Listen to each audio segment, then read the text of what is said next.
It's time to take a look at what's happening around Wyoming. I'm Wendy Corr, bringing you headlines from the Cowboy State Daily newsroom for Tuesday, May 21st.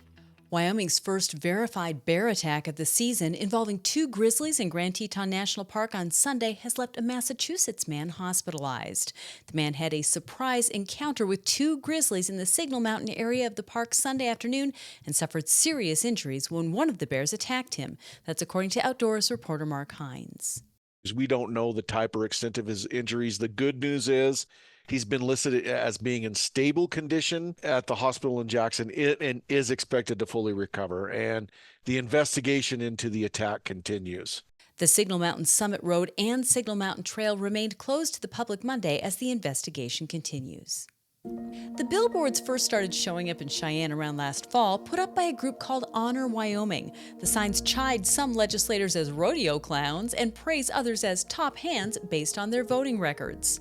The group's website proclaims that Wyoming has a political integrity problem, but politics reporter Leah Wolfson says there's some question as to who's actually behind the organization. There's a man named John Guido is named as the official officer or director of this organization on its tax form. This is interesting because Guido has led extremely similar efforts in the state of Idaho, also targeting legislators there and also using kind of a Western theme and some of the almost exact same advertising and marketing kind of scripts and stuff like that. And it's kind of this new evolution that we've seen over the last couple of years of shadowy, often anonymous political ranking groups that pop up with little to no information about who's behind them. The group ranked all 93 members of the state legislature on a scale having low, questionable, or high integrity based on their adherence to the U.S. and Wyoming constitutions and their adherence to party platforms. The Saudi government-backed Aramco Ventures is making itself a player in central Wyoming's push for clean air. The venture capital investing arm of oil giant Aramco has made an undisclosed equity investment in Spiritus Technologies. That's a clean technology company that wants to build a big field of silos to draw hundreds of thousands of tons of carbon dioxide out of the air and store the gas in underground caverns in central Wyoming. Energy reporter Pat Mayo says the investment could mean an economic boost for the Cowboy State. That they're going to develop a pilot demonstration project in Saudi Arabia, and that they're going to develop a supply chain for many of the components, I guess, that go into the project in the United Kingdom and Saudi Arabia. This is a big connection with Wyoming because they want to build a massive field of these silos, direct air capture, and then pull the carbon dioxide gas out of the air and store it underground in caverns in central Wyoming. When completed, the Spiritus project will be capable of capturing and sequestering in underground geologic caverns up to 2 million tons of carbon dioxide from the atmosphere each year. A mature male wolf from one of Grand Teton National Park's well-known packs was struck and killed by a vehicle Friday.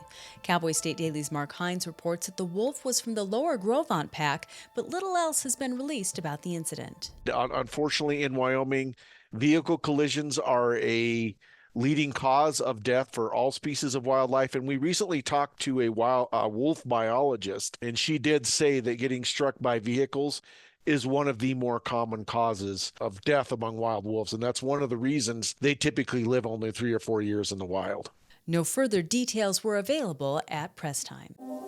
Attentive employees at a Sheridan Verizon store caught a pair of New York men allegedly winding through the region, stealing identities and buying iPhones with people's phone account information.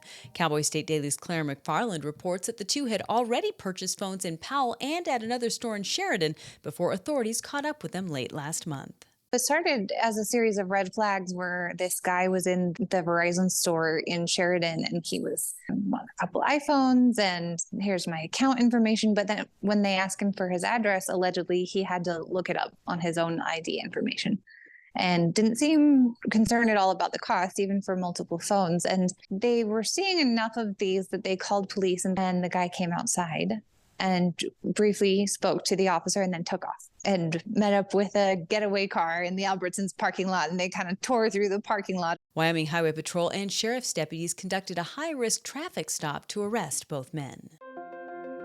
And the Hitching Post Inn was an iconic hotel and restaurant that served as the unofficial second Capitol building for decades. Since it was torn down, many have wondered what might be put up in its place. Stephanie Wyatt, the niece of Hitching Post proprietor Paul Smith, still owns a portion of the land where the famous Cheyenne Hotel was located. Wyatt told Cowboy State Daily's Renee Jean that she hopes to attract an affordable housing project on part of it. We had previously reported that all the Hitching Post land had been sold off to developers, but Stephanie White, who is Paul Smith's niece, still owns about half of that land, which is about 20 acres. And she's been approached by the city and some other groups saying that this location would be good for affordable housing if she can figure out how to thread that needle to get the financing to build that road. Smith told Cowboy State Daily that she could have sold it and walked away, but said, quote, "That's not really the Smith way." And that's today's news. Get your free digital subscription to Wyoming's only statewide newspaper by hitting the subscribe button on cowboystatedaily.com. I'm Wendy Corr for Cowboy State Daily.